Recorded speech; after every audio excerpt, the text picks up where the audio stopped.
एक एक सेकंड का हिसाब होगा आपका, एक एक सेकंड का। एक तुम्हारा कर्म जो 1 मिनट दूसरे को कष्ट दिया और 100 मिनट तुम्हें कष्ट देगा।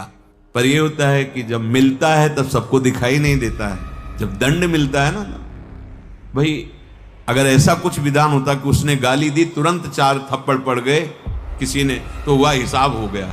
ऐसा तो नहीं है, मुकदमा चलता है वर्षों, फिर कहीं उसे दंड का विधान होता है, तब तक कोई जानता नहीं। यहां की भी बात ऐसे ही हमारे भगवान का हिसाब। जिंदा पशु को ऐसे बांध के नीचे से आग लगाए, कितनी घृणित बुद्धि हो रही है। भला किसी दूसरे के शरीर को काट कर खाने से तुम्हें सुख मिलेगा?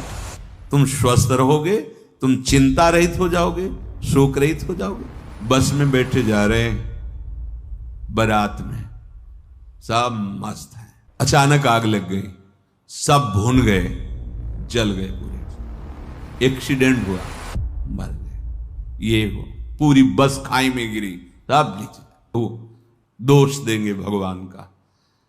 आज तुम सत्कर्म की तरफ कदम बढ़ा रहे हो, लेकिन तुमने क्या क्या कर्म किए?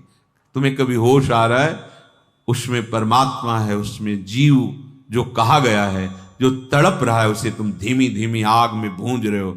ये ब्याज सहित मिलेगा, चिंता मत करो। जब ब्याज सहित मिलेगा उस समय तुम सुधर गए हो, मान लो। भले किसी भी यश में, किसी भी स्थिति में जब ब्याज सहित वो मिलेगा, तब ये होगा भगवान बड़ा बुरा करते हैं, देखो हमने क्या बुरा किया था या इसने क्या बुरा किया था। लेकिन तुम त्रिकालज्ञ तो हो नहीं कि तुम पूरे बहुत होश में जो कह रहे हैं, होश में हो जाओ। खेती है, जो बोगे वही काटोगे। एक दाना 100 दाना देता है, समझ में नहीं आता। यही समझाने के लिए सत्संग, भगवत प्रेमी महात्मा जन विविध रूपों में, विविध भावों में इस जगत को अमृत पान कराते हैं। नर्थ प्राय मशाधु लोक मिलनम सर्वार्थ विभ्रंशवत। ये धन की प्रधानता बुद्धि में हो जाने से अनर्थ जागृत हो जाता है। जिसे हम अर्थ कहते हैं उसे धर्म से सीमित किया गया है। धर्म, फिर अर्थ, फिर काम, फिर मोक्ष। काम को मोक्ष के समीप रखा गया है, अर्थ को धर्म के समीप रखा गया है। धर्म से अर्थ कमाओगे तो कामनाओं की जो पूर्ति होगी वो मोक्ष की तरफ ले जाएगी। अधर्म से अर्थ कमाओगे तो राक्षसी भाव जागृत हो जाएगा और तुम्हारी दुर्गति हो जाएगी। जैसे हमें प्रगट में दिखाई देता है कि 1 लाख रुपया का जरा छल कपट किया, 1 लाख मार दिए, ठीक है, तुमने तो ऐसा कर दिया, तुम्हें बड़ा सुख लग रहा है। अब वो 1 लाख जब तुम्हें मारेंगे, बहुत सह नहीं पाओगे।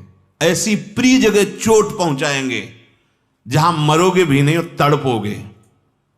हमारी बात तक पहुंच जाओ जो हम कह रहे हैं। तुम्हें लग रहा है कि हम दूसरे को छल कपट हिंसा आदि करके धन कमा लिया, तो तुम किसको सुख देना चाहते हो? शरीर को और शरीर के प्रियजनों को।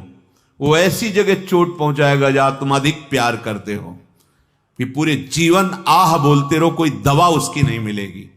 तुम्हारा प्रियजन का बिछोह, प्रियजन का तड़पना और तुम्हें उसकी याद में, तुम्हें उसके दुख में दुखी होकर जीवन भर भोगना। मान लो ये कोई कहानी नहीं, सिद्धांत का वर्णन हो रहा है। आप सत्य से चल रहे हैं, आपके पास सुविधाएं कम हैं, अच्छा भोजन भी नहीं है, अच्छे वस्त्र भी नहीं, पर आपका हृदय शीतल रहेगा, आपका परिवार स्वस्थ रहेगा, आपके विचार उत्तम रहेंगे, शरीर पूरा होगा, भगवत कृपा पात्र बनोगे। क्योंकि धर्मो रक्षति रक्षिता।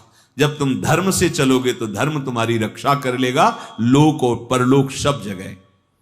इसलिए धन को प्रधान रख करके कोई कार्य न करे, धर्म पर दृष्टि रखकर धन कमाए। पर आज हमारी बुद्धि ठीक ना होने के कारण ये निर्णय नहीं कर पाती। आगे कह रहे हैं, असाधु लोक मिलनम सर्वार्थ विभ्रंशवत।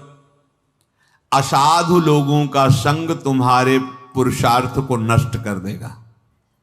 बड़ी कृपा हुई जो भगवत मार्ग मिला है।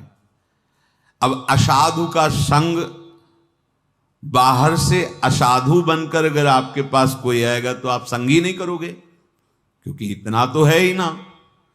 पर वो साधु वेश में असाधु चिंतन, असाधु आचरण, तो आप मित्र बना करके पतित हो जाएंगे।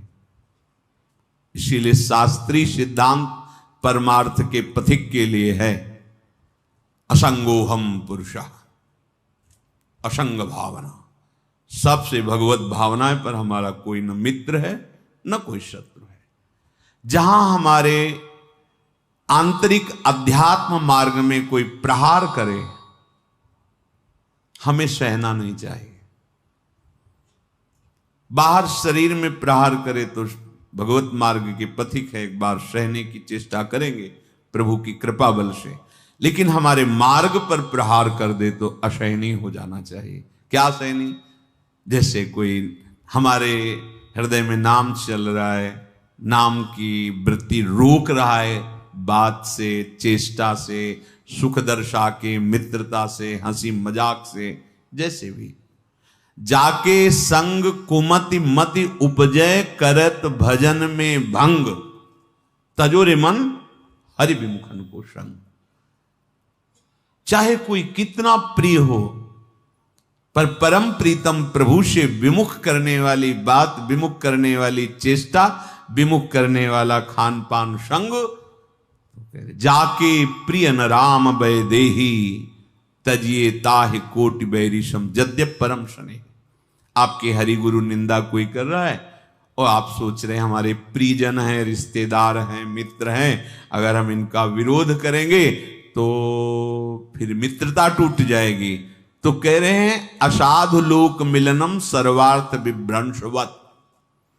ये मित्रता, ये रिश्तेदारी तुम्हारे जो सर्वार्थ भगवत प्राप्ति का मार्ग है उससे विमुख कर देंगे। सुनने वाला और कहने वाला दोनों को बराबर फल मिलता है, चाहे वो सतमार्ग की वार्ता हो या असत मार्ग की। निंदा आदि सुनोगे, निंदा आदि करोगे तो एक ही फांसी में बांधे जाओगे, एक ही दंड मिलेगा दोनों का। भगवत चर्चा करोगे, भगवत चर्चा सुनोगे तो एक ही प्रकार से भगवत कृपा प्रसाद उदय होगा। गावत श्रवणन सुनत सुखाकर विश्व दुरित दवनी। स्वादन अनर्थम, ये विष के समान है। अगर सेंद्री की केवल वृत्ति पूर्ण करने के लिए जीवों की हत्या, ये सब मान जाइए, हाथ जोड़कर प्रार्थना करते हैं, आप हमारी आत्मा है, आप हमारे हैं। अगर किसी को भी तुम कष्ट देने की बात सोचोगे तो वो तुमको हिसाब भोगना पड़ेगा, चाहे आगे कुछ भी बन जाओ, तुम बैरागी बन जाओ, विरक्त बन जाओ, कुछ भी बन जाओ, वो ब्याज से तुम्हें भोगना पड़ेगा। हां, या तो इस कोटि की स्थिति हो गई है तो शरीर में दंड है, पर आपको अनुभव में नहीं आएगा। भजन की आएगा, शरीर में आएगा। एक तितली की गुदा में कांटा डाल के छोड़ दिया तो मांडव ऋषि की गुदा में सूली काट दी गई, निकाली नहीं गई। अवश्य में भोक्तव्यम, श्री भगवान के वचन, अवश्य में भोक्तव्यम कृतम कर्म शुभाशुभम। नहीं भाई, तुम्हें देख रहा है शास्त्र शीर्षा पुरखा सहस्राक्षा सहस्त्रपात, वो हजारों नेत्रों से तुम्हें देख रहा है, किसी के साक्षी देने की जरूरत नहीं, वो देख रहा है। इसलिए विस्मय स्वादन मर्थम महा क्यों कहा जाता है भगवान को अर्पित करो। तुम्हारी हिम्मत नहीं पड़ेगी अवक्ष्य पदार्थ भगवान के सामने रखने की, वही सात्विक पदार्थ ही भगवान को भोग लगाओगे तो भगवत अर्पित समस्त दुखों का नाश करने वाला बन जाएगा। स्वाद भी मिलेगा, स्वास्थ्य भी बनेगा, पुण्य भी बनेगा, पाप भी नष्ट होंगे, लाभ ही लाभ हो गया। जब आप रसोई बनाए, भोग लगाए और आप ही पाए तो इसमें कितना लाभ हो गया। आपका भजन बन गया, जब से रसोई शुरू की, भोग अर्पित किया, भगवान की प्रसन्नता मिली, प्रसाद पाए, सात्विक, स्वास्थ्यवर्धक, दुख नाशक, पाप नाशक, प्रसादे सर्व दुखानाम हानिरस्योपजायते। वो भगवत कृपा प्रसाद समस्त दुखों की हानि कर देगा, नाश कर देगा। किंचन मात्र परिग्रहम ग्रहमिव स्वात्मेंद्रियम शत्रुवत। भाई, तुम्हारे पास जो कुछ भी मिला है वो उद्धार करने के लिए मिली सामग्री है। घर, मकान, रुपया, पैसा, पत्नी, पुत्र, बुद्धि, सब केवल भगवत प्राप्ति के लिए मिला है। पुत्र संतान आदि उत्पन्न रे भगवत प्रसन्नता का कार्य, सृष्टि का कार्य। अर्थ आदि हमारे पास है, परिवार को सुख पहुंचा रहे, समाज को सुख पहुंचा रहे, आए हुए अतिथि को सुख पहुंचा रहे। घर मकान है मेरे ठाकुर जी का दिया हुआ है। अपने प्रभु को घर का मालिक मान करके सेवक भावना से नाथ सकल संपदा तुम्हारी, मैं सेवक समेत सुतनारी। बढ़िया आनंद में जीवन ये भी और परलोक भी बनेगा। यदि आपने ये मेरी वस्तु है, मेरा अधिकार है, तो कह रहे हैं ये बात तुम्हारे आत्मस्वरूप को ढक देगी, परमार्थ से विमुख हो जाओगे। बस समझो ना, हमारा घर है, अभी प्राण निकल जा, क्या है तुम्हारा? बस केवल सोच तुम्हारी है, तुम्हारा कुछ नहीं है। इसके पहले कितने लोग इसको मैं करके चले गए और कितने मैं करेंगे आगे। तो वर्तमान में तुम तो समझ जाओ कि ये मैं मेरा नहीं है, ये सब कुछ प्रभु का है। कुछ समय के लिए तुम्हें वास मिला है, और वास मिला है भगवत प्राप्ति के लिए। साथी मिले, पति पुत्र पत्नी, जो भी ये संबंध है, ये सब भगवत सेवा संपादन के लिए। समझ नहीं आ रही? भोक्ता बनकर, कर्ता बनकर, मालिक बनकर, स्वामी बनकर दुर्गति को प्राप्त हो जाते हैं। स्वामी प्रभु है। बड़े बड़े महापुरुषों ने गृहस्थी में रहकर स्थिति प्राप्त की है, बड़ी ज्ञान की, भक्ति की ऊंची स्थिति प्राप्त की। ऐसा नहीं कि गृहस्थी धर्म में चलने से अध्यात्म मार्ग नहीं चल पाया जाता, ऐसा बिल्कुल भ्रम है आपको। किंचन मात्र परिग्रहम ग्रहमिव स्वात्मेन्द्रियम शत्रुवत। कुछ भी अपना नहीं है प्रभु के सिवा, ये बात मानना है आपको अंदर से। सब कुछ प्रभु का है। आपको जितनी अधिकार सेवा दी गई तो सेवा दी गई। ये मकान, इतने लोग, इतना खान पान, इतनी खेती, इतना व्यापार, इसको आप सेवा दी गई। ईमानदारी से सेवा निर्वाह करो, नाम जप करो, भगवत प्राप्ति हो जाएगी उसी से। अगर आप एक भी वस्तु को अपना मानते हैं तो बाधा पहुंच जाएगी। एक भी वस्तु को देखो, एक दृष्टांत में पढ़ा था, शायद भक्तमाल में जी या मथुरा दास जी के श्रीमुख से सुना कि एकमात्र भगवत प्राप्ति इसी भाव से होगी कि हमारा कोई नहीं है प्रभु के सिवा। ये बात समझ में आ जाए। रोज सत्संग, रोज साधन जो कर रहे वो इसी बात की समझ के लिए है। बड़े बड़े संतों ने इसी बात का, बने तो रघुबरते बने, मेरे तो गिरधर गोपाल दूसरों राहु को काहू मने दिए, मेरे प्राणनाथ श्री श्याम। ये क्या संबोधन है? क्या संबोधन? इसी बात का, मेरे बस ये, दूसरों न कोई। तो ये आप भी तो मेरे प्रभु के अंश हैं।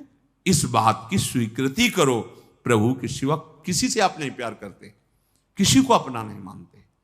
ये बात जानते हुए भी आप मान नहीं रहे हैं। मान लीजिए तो ये जो जानकारी अंदर है कि हम भगवान के अंश, सब में भगवान का ही अंश विराजमान है, अभी आनंद की अनुभूति, इससे भगवत प्राप्ति पक्की।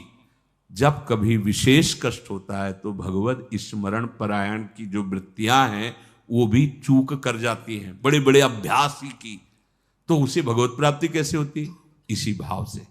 उस समय भाव होता है प्रभु के सिवा कोई, जीवन भर भाव किया, आश्रय लिया प्रभु, तो वही प्रभु उस समय होते हैं जिनका आश्रय लिया है। वही प्रभु रूप रखते हैं जिनका आश्रय लिया है। तो उनके इन रूपों पे राग ना करके उनके प्रभु के सच्चिदानंद वपु रूप में प्यार करो। इनके अंदर वही परमात्म तत्व विराजमान है, ये स्वीकृति, उसी परमात्म तत्व के सिवा मेरा कोई नहीं, इसी से भगवत प्राप्ति हो जाती है। श्री राधा वल्लभ लाल की।